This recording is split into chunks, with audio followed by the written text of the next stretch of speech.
अनंत कोटि दंडवत सतगुरु देव को। अपना ब्रह्म प्रकाश का विषय चल रहा था। 210 श्लोक हो गए, जिसमें हमने देख लिया कि स्थूल शरीर, सूक्ष्म और कारण ये जीव के भी हैं और ईश्वर के भी हैं। अब जो ईश्वर का शरीर है, तीनों शरीरों को समष्टि, वहाँ आठों, 5 भूत और 3 गुण, आठों सम है। कैसे सम है? सृष्टि बन भी जाती है, आपस में सृष्टियों में रूपों का रूपांतरण हो भी जाता है, पर माया का स्वरूप उतना का उतना रहता है, खर्च नहीं होते, सम रहते हैं ईश्वर के शरीर में, ब्रह्मांड में। लेकिन जीव के शरीर के अंदर तो ये आठों खर्च होते हैं, 5 भूत और 3 गुण। जैसे बचपन कहा, जवानी कही, बुढ़ापा कहा, एक चौथी अवस्था भी हमारे ऋषियों ने बताई, जरा अवस्था। तो जरा अवस्था अपने आप में साफ समझाती है कि अब जो तत्व है, उसकी शक्ति है, वो उस मनुष्य के पास या जीव के पास वो जरा जरा रहेगी, जरा जरा जरा जरा, थोड़ी थोड़ी, उसको कहते हैं जरा अवस्था। तो ये सारा का सारा व्यष्टि जो है, यहाँ आठों खर्च हो रहे हैं, तभी जरा जरा रह जाते हैं।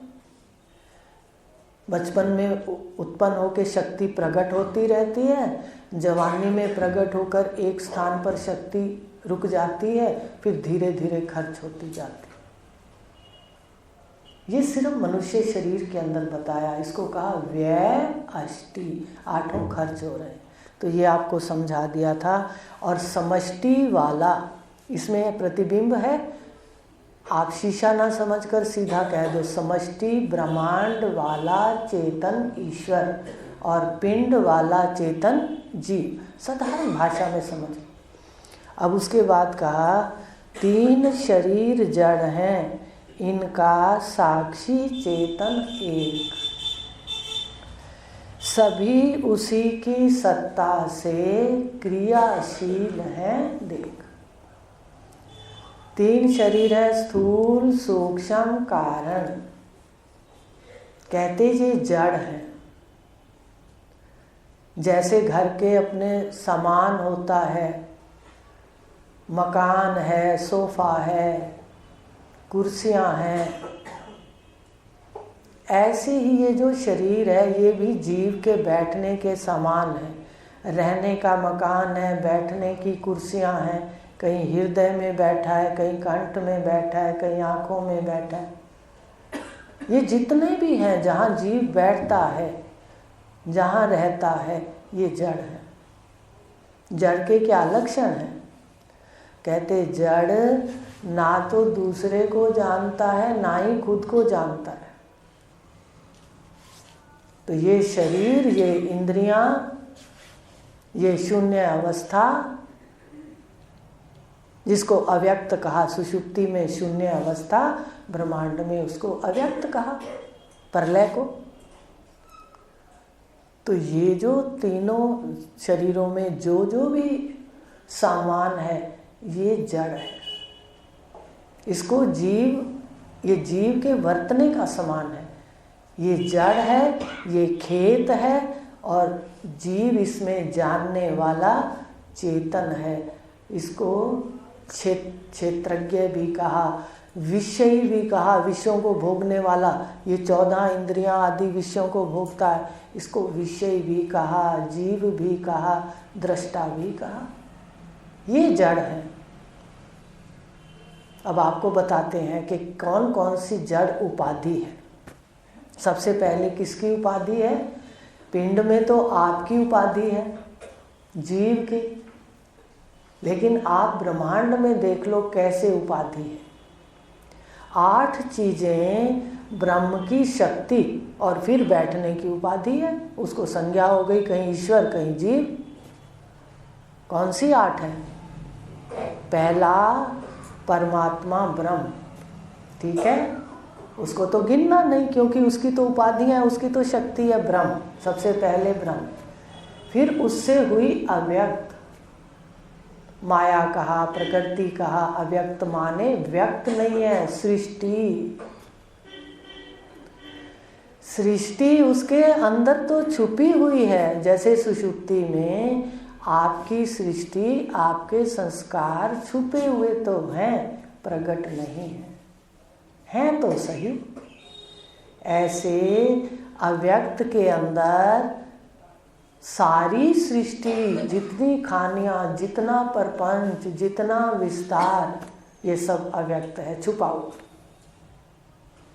जैसे कहते हैं ना मिट्टी होती है, अब कोई कहता है मिट्टी से मटका, भाई मिट्टी के अंदर मटके की शक्ति छुपी हुई है, आप रेत से क्यों नहीं बना लेते मटका? आ रही मेरी बात समझ? वस्तु के साथ उसकी शक्ति है तो प्रकट होती। ब्रह्म के साथ माया अव्यक्त, अब अव्यक्त में शक्ति है सृष्टि को प्रकट करने की। अव्यक्त कहते हैं माया, प्रकृति, परमात्मा का स्वभाव, उसको सुषुप्ति में देख लो। तो सबसे पहले अव्यक्त, अव्यक्त के बाद गिनते जाओ, ब्रह्म की शक्ति प्रकट, अव्यक्त, पहले अव्यक्त प्रकट हुआ, फिर इसमें मह तत्व जिसको कहते हैं समष्टि बुद्धि। समष्टि बुद्धि उसको कैसे समझोगे? कहते सारों की बुद्धि, उद्भिज खानी, स्वेदज खानी, अंडज खानी, जरायुज खानी, फिर सबकी बुद्धियां प्रकट हुई, उसमें समष्टि बुद्धि, वो ईश्वर की बुद्धि कहलाती है, याद रखना, वो ईश्वर की बुद्धि। अब अव्यक्त से ईश्वर की बुद्धि, अब ईश्वर ने सृष्टि रची बुद्धि से, अव्यक्त से आगे व्यक्त हो गया, ठीक है। तो फिर अव्यक्त से हुआ महतत्व बुद्धि, उसके साथ आगे हुई क्या सृष्टि हुई? महतत्व, समष्टि बुद्धि, ईश्वर की बुद्धि, उसमें प्रतिबिंब पड़ा, उसको ईश्वर भी कह दिया, हिरण्यगर्भ भी कह दिया, जो जो संज्ञाएं वैश्वानर जो भी ईश्वर के लिए हैं सारी संज्ञा हो गई। पर आप तो ये समझो अव्यक्त हुआ परमात्मा से, अव्यक्त से समष्टि बुद्धि, ईश्वर की बुद्धि मोटी भाषा में, फिर हुई जीव की बुद्धि अहंकार, इसकी बुद्धि आते ही अहंकार शुरू। अब अहंकार कितने हो गए? अव्यक्त, महतत्व, अहंकार, उसके बाद हुए 5 भूत और उसके बाद हुए पुतले 5 भूतों के, समझ रहे हो? अब 5 भूत हो गए। अव्यक्त से महतत्व, किसकी बुद्धि? मोटी भाषा में ईश्वर की बुद्धि, ठीक है, ज़्यादा गहराई में बाद में चलेंगे। फिर जीव की बुद्धि, समष्टि बुद्धि पहले हुई महतत्व, फिर हुई व्यष्टि बुद्धि जिसको कहते हैं अहंकार। प्रतिबिंब पड़ा तो अहंकार है, अहंकार। अब जो अहम फुरा, अब अहंकार के बाद क्या हुए? समष्टि बुद्धि के बाद व्यष्टि बुद्धि, उसके बाद 5 तत्व, आकाश, वायु, अग्नि, जल और पृथ्वी, उसके बाद सारी सृष्टि बन गई। पुतले मिटाते रहा ईश्वर, और फिर गीता में धड़ाले से बोलते भी रहे भगवान। मैंने कहा बहुत तेज हो, कितनी बहुत साफ कहते हो, डरते नहीं हो। बनाता हूँ, मेटता हूँ, वो मैं अखिल विश्व को। फिर कह दिया काल हूँ, भक्षक हूँ, खाने वाला सारे विश्व को। बड़े कमाल की बात है, इतनी बातें कह दी और कोई गीता वाला समझता नहीं। देखो गीता पूछते हैं, मंदिर जाते हैं, कृष्ण क्या कह रहे हैं, क्या रहस्य है, वो आनंददायी।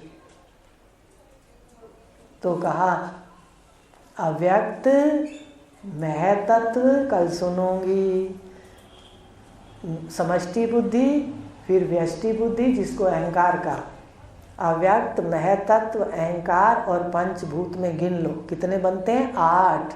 ये 8 हैं ब्रह्म शुद्ध चेतन की उपाधि। प्रकट होती है तो उसकी उपाधि है।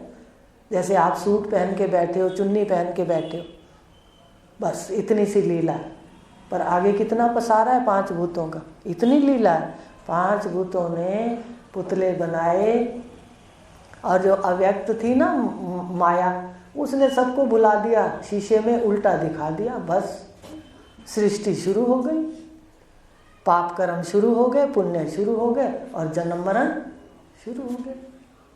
ये 8 है ब्रह्म की शुद्ध चेतन की उपाधि व्यक्त होती है तो उसी को ही ढक लेती है। अब 8 याद करके आना, आज याद आ गया देखते ब्रह्मांड पिंड को कहते क्या आते हैं, क्या होता है, कैसे याद बात आने लग जाती है। तो आज ये भी देख लो कि समष्टि और व्यष्टि में जो समष्टि है उसमें ऐसे हुई सृष्टि 8 से, 8 उस शुद्ध चेतन की उपाधि। तो अब कहा कि तीनों ये जो 8 है ना, इससे जो कुछ बनता है, बात जड़ की चढ़ली है इसलिए बता रहे, ये 8 से जो कुछ बनता है। आप कहोगे अव्यक्त क्या है, अव्यक्त भी जड़ है, महतत्व भी जड़ है, अहंकार भी जड़ है, पंचभूत भी जड़ है, उसका विस्तार भी जड़ है। इसी को खेत कह दिया, क्षेत्र कह दिया भगवान ने गीता के अंदर, 24 गिन के भी बता दिए। तो ये 8 आप 24 को 8 में ले लो तो ये सब जड़ हैं, इससे 3 शरीर बने हैं और इसका साक्षी दृष्टा केवल एक है। भाई जो स्थूल शरीर है उसको कौन देख रहा है, कौन जान रहा है, आप जान रहे हो, आप ही चेतन हो, ये तो जड़ है, मुर्दा है। अब सूक्ष्म शरीर में स्वपन है या नहीं है इसको कौन जान रहा है, मैं जान रहा हूँ। साक्षी दृष्टा कह दो, मेरा नाम है। अब सारी सृष्टि जागृत की, सारी सृष्टि स्वप्न की, लय हो गई, सो गई, कौन जान रहा है, कौन देख रहा है, दृष्टा साक्षी। ये दृष्टा चेतन है। अब तीनों शरीरों में शरीर छूट जाएगा, तीनों शरीरों वाला, तो भी ये जानता है। कब बताएगा आके, जानता है। इसके जाने को भी देखते हो आप। और बताता कब है जीव, जब दूसरा शरीर लेता है, फिर कहता है कोई ऐसे अच्छे कर्म थे, आज मुझे इतने महान गुरु मिले।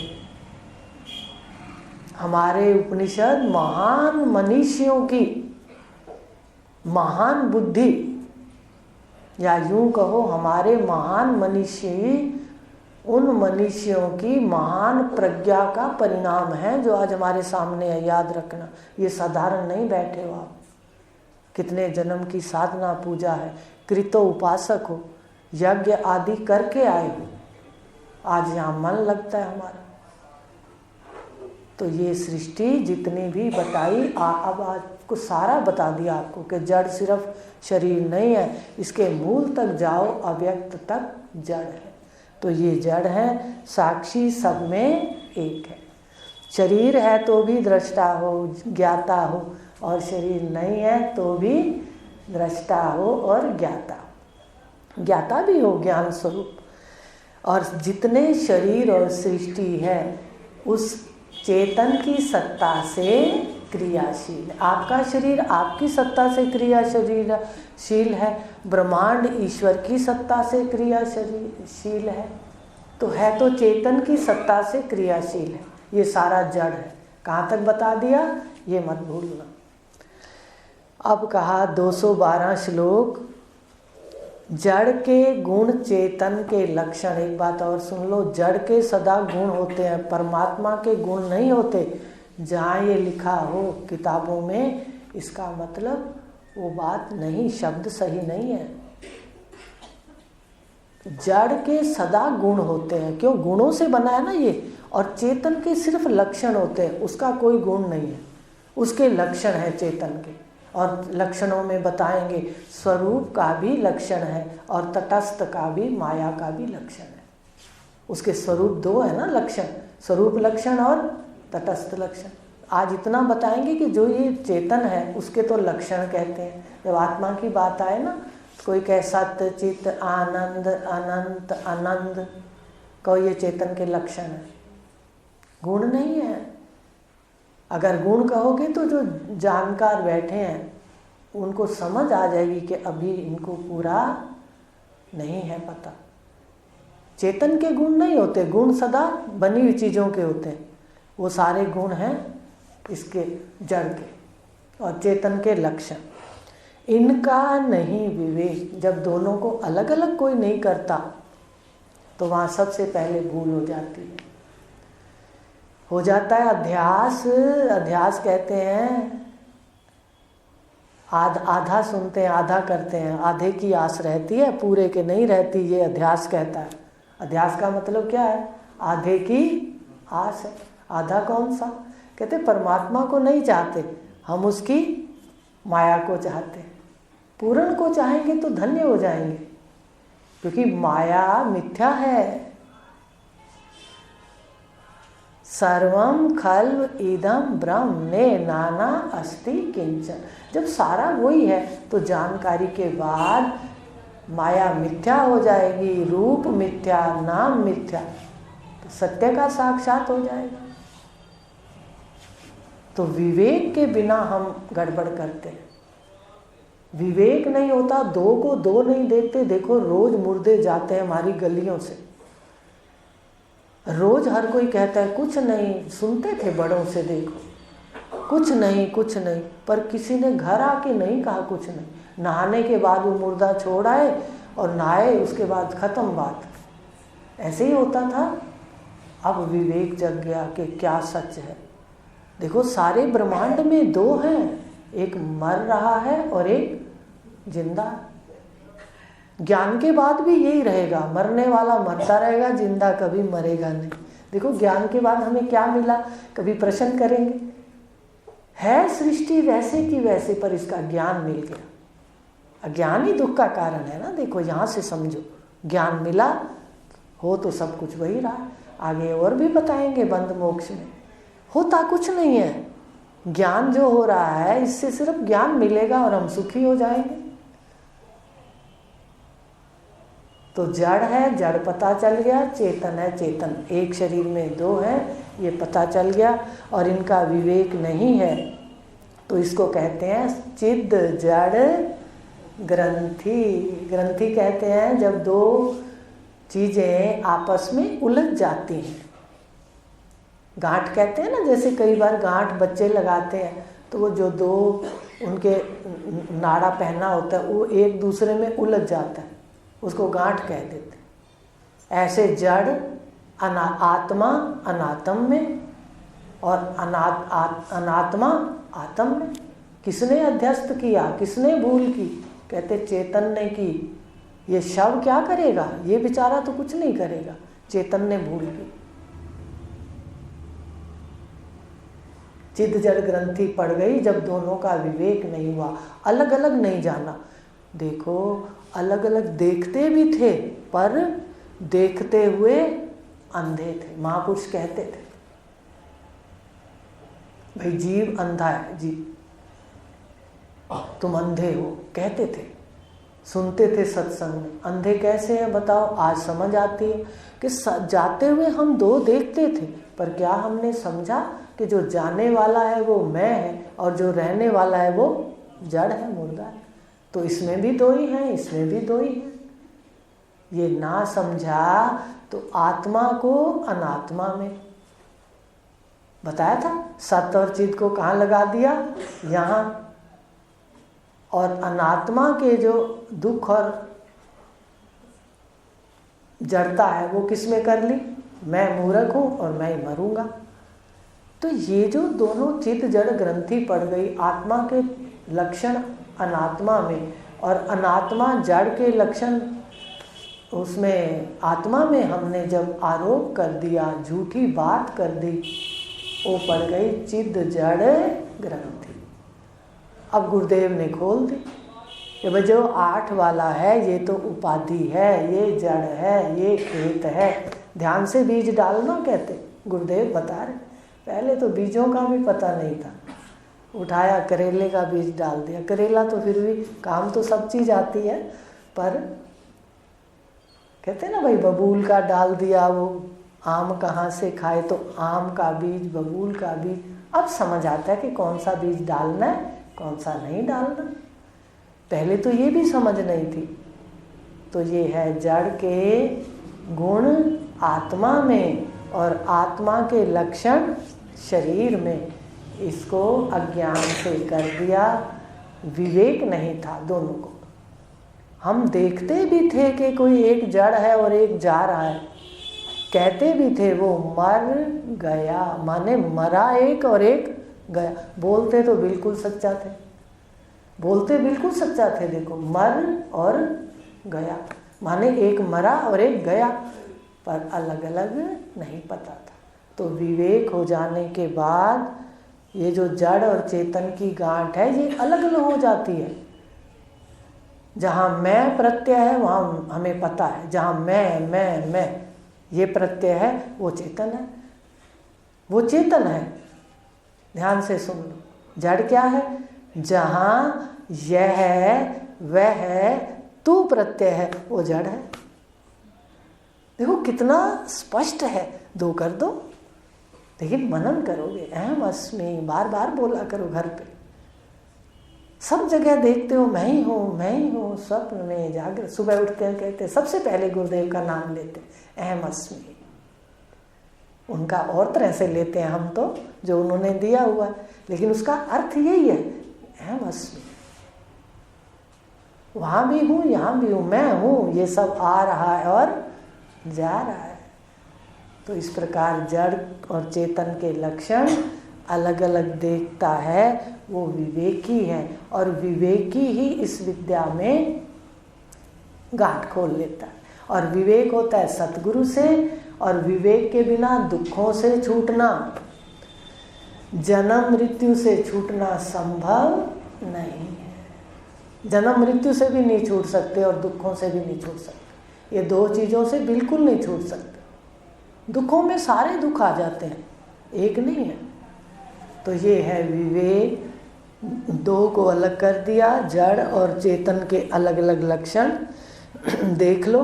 ये अज्ञानी को जड़ और चेतन की गांठ होती है, और गुरु वाला इसको खोल लेता है, जड़ को जड़ और चेतन को चेतन। आज आपको इतना स्पष्ट बता दिया कि जो 8 है वो उपाधि है, वो जड़ है, अव्यक्त तक जड़ है। इसलिए अब आप इसको रट लो, और फिर समय आने पे बीच में और भी खुलेंगे तो ये काम आएगा आपको रटा हुआ। तो आज इतना लेंगे। अब पढ़ लेते हैं 212। जड़ के गुण चेतन के लक्षण, इनका नहीं विवेक, यही है जड़ चेतन की ग्रंथि, यही तो है अविवेक। ठीक है, आगे ले लेंगे कल। चेतन का स्वभाव स्फुरना, जीव जगत हो जाए कि आखिर आप कहते हो ये चेतन ही चेतन है, मिथ्या हो जाएगी तो कैसे ये सब हुआ। कल इसका उत्तर देंगे कि जीव का स्वभाव कैसे भिन्न भिन्न रूपों में भासने लगा। जीव चेतन जग जड़ दिखे, भेद भ्रांति पड़ जाए। अब भेद भ्रांति पड़ गई, ये एक भ्रांति नहीं है। कल पूछूंगी कितनी भ्रांतियां हैं। भेद भ्रांति, फिर आगे है ना कर्ता भोक्ता पने की, और संग भ्रांति, विकार भ्रांति, ऐसे हैं 5 हैं, 5 है। तो ये इतना ही लेंगे। कल याद करके आना, घर का काम है, भ्रांतियां देख के आना। और एक ये 8 सुनूंगी उपाधि किसकी है, शुद्ध ब्रह्म की व्यक्त हुई, तो 8 तत्व इसकी उपाधि। ओम पूर्णमदा